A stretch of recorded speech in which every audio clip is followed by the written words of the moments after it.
আমার অনুভূতি, আমরা দীর্ঘ 17 বছর অপেক্ষার পরে আগামীকালকে এই বাংলাদেশে একটি ঐতিহাসিক বিএনপির জন্য, দলের জন্য, দেশের জন্য আমাদের অহংকার 17 বছর দেশের বাইরে থেকে এই দলকে সুরক্ষিত করে রেখেছেন। লিডার বাংলাদেশে হবে, তাই আগামীকালকে হবে সব জেলা থেকে আমাদের সিলেট জেলা থেকে আমাদের অঙ্গ সংগঠন সবাই কালকে আমাদের একটি স্থান রয়েছে, সেই স্থানে আমরা সবাই একসাথে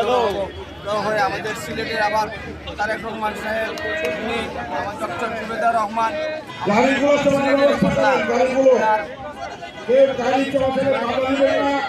আমাদের সাথে ওনার রয়েছে, তাই সিলেটবাসী আমরা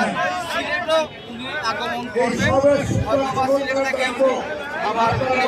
ঢাকায় চলে আসবে। যার কারণে আমরা সিলেটেও বিভিন্ন আয়োজন রেখেছেন আমাদের দলীয়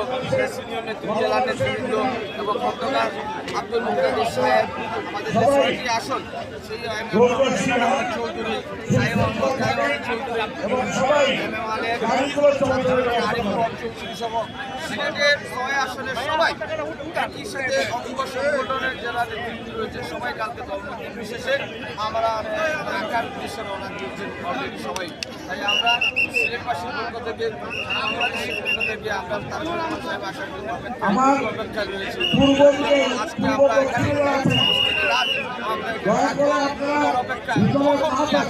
লিডার আসছে, তিনি বাংলাদেশের নেতৃত্বে